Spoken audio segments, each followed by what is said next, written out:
මාස 5ට බිලියන 716ක් මේ ආණ්ඩුව වියදම් කළ යුතුයි. නමුත් වියදම් කළා තියෙන්නේ 226යි. 113යි. මේ ප්‍රාග්ධන වියදම් කර ගැනීමට රජයට නොහැකි වීම නිසා පාසල් ශාස්ත්‍රයේ, රෝහල් ශාස්ත්‍රයේ, වාරිමාර්ග ශාස්ත්‍රයේ සහ ජල ප්‍රවාහන ඇතුළු අනිකුත් අත්‍යවශ්‍ය ශාස්ත්‍රවල ඒ වගේම පළාත් පාලන ආයතන මට්ටමින්, පළාත් සභා මට්ටමින් සංවර්ධන ක්‍රියාවලීන් ක්‍රියාත්මක කරන්න නොහැකි වීම නිසා 113ක ප්‍රගතියක් පළවෙනි මාස 5 තියෙන්නේ. ගිය මුළු අවුරුද්දටම තියෙන්නේ 40ක 45ක ප්‍රගතිය. ඒක ලංකා ඉතිහාසයේ අඩුම ප්‍රාග්ධන ප්‍රගතිය. දැන් මෙතන 716ක් විය යුතු වියදම වැටිලා තියෙනවා 226ට. ඒ කියන්නේ බිලියන 490ක ඉතුරුවක් ඇති වෙලා තියෙනවා. ඉතින් ඒ අනුව මේ බිලියන 197 ඉතුරු කරලා තියෙන්නේ ප්‍රාග්ධන වියදම් කිරීමට අමාත්‍ය මණ්ඩලය හා පළාත් පාලන ආයතන අසමත් වීම තමයි එක හේතුවක්. ඒකට තියෙන හේතුව. නිවැරදිව මේ වියදම් ටික කළා නම් ප්‍රාග්ධන වියදම් සංවර්ධන වැඩ කටයුතු බිලියන 297ක හිඟයක්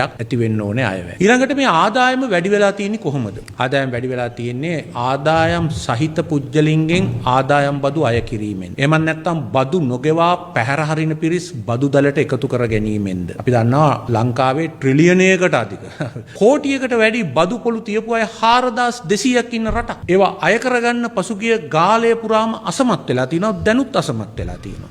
ඉතින් ඒ නිසා එහෙමද මේ ආදායම් වැඩි කරගෙන තියෙන්නේ. එහෙම නෙවෙයි මේ ආදායම් වැඩි කරගෙන තියෙන්නේ. මේ ආදායම් වැඩි කරගෙන තියෙන එක ප්‍රධාන මූලාශ්‍රයක් තමයි පෙට්‍රල් ඩීසල් වලට ලබාගෙන තියෙන අසීමාන්තික බදු. මම ඔබ හැමගේ අවධානයට යොමු කරනවා ගරු ජනාධිපති අනුර කුමාර දිසානායක මැතිතුමා එතුමා විපක්ෂයේ සිටින කාලයේ කරපු ප්‍රකාශය මේ ප්‍රකාශය එතුමාගේ අදහස තෙල් අරගෙන ඒ තෙල් නැවක පටවල නැවත සති දෙකක් තිස්සේ මහ මුහුදේ ඇවිල්ලා කොළඹ වරායෙන් කොට බානකොට තෙලුත් අරන් නැවුත් නැගලා කොළඹින් බානකොට පෙට්‍රල් ලීටරයක් රුපියල් 89. හැබැයි කොළඹට ගෙනාපු පෙට්‍රල් ලීටරේ අපේ ෂෙඩ් එකට එනකොට තමයි 70ක් ගන්න. ඒක අරුපුදු වැඩක් නේ. ඒ කියන්නේ මේ පෙට්‍රල් වලට බදු ගෙහි ආණ්ඩුවේ එකම ආදායම මාර්ගය බවට පත් කරලා තිබෙනවා.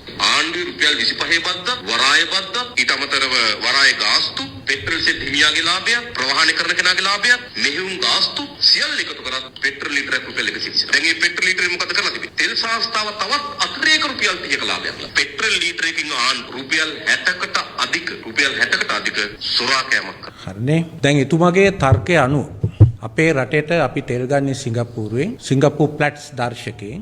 ඒ ප්ලැට්ස් දර්ශකයට අනුව පසුගිය ඒ කියන්නේ මේ ජූලි මාසේ 12 වෙනිදා දක්වා ආසන්නයෙන් පෙට්‍රල් ලීටරයක මිල රුපියල් වලින් ගත්තොත් රුපියල් 204යි. විකුණුවේ 414කට. ඒ වගේම අද පෙට්‍රල් සිංගප්පූරු වෙළඳපොලේ අද ගත්තොත් බැරලේ ඩොලර් 107යි රුපියල් 225යි ලීටරේ.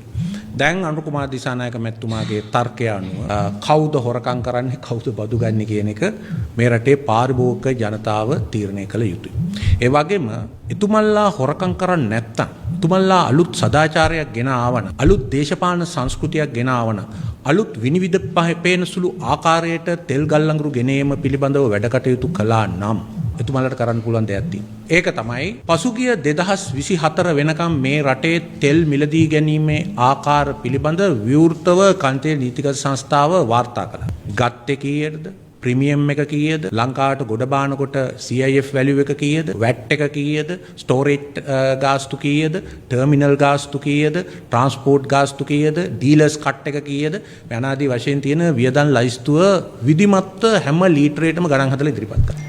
දැන් ඒක නතර කරලා තියෙනවා. ඒ කියන්නේ තමන් වංචාවක් නොකළා නම්, තමන් සොරකමක් නොකළා නම්, තමන් අතීතයේදී මේ විදියට කන්තේ නීතිගත සංස්ථාවට චෝදනා කළා තිබුණා නම් දැන් එතුමගේ වාරය මේ කංජ තෙල් මිල සැදුම් ලන ආකාරය පිළිබඳව රටට දැනුවත් කරන්න. අපි අල්ලස් දූෂණ කොමිසමට පැමිණිලි කළා තියෙනවා ඩීසල් පිළිබඳව. මුළු ලෝකෙටම ඇහෙන්නේ HSBC බැංකුවේ ප්‍රධානියා කිව්වා ඩොලර් 286කට ලංකාව තෙල් මිලදී ගත්තයි කියලා. බැරලයක්. ඒකට මේ පිළිබඳව අපි පැමිණිලි කරලා තියෙනවා ට්‍රැෆික් යුරායක පිළිබඳව. ඒ වගේම ආදිත්‍ය බීර්ලා ගණදෙනුව පිළිබඳව. ආහාර වලට ගහලා තියෙන බදු අයින් කරන්න. ඒ වගේම ඩීසල් වලට, ඒ වගේම ඉන්ධන වලට ගහලා තියෙන බදු ඉවත් කරන්න. මොකද ඒක බලපානවා අපේ විදුලි බිලටත් ඉතාම භයානක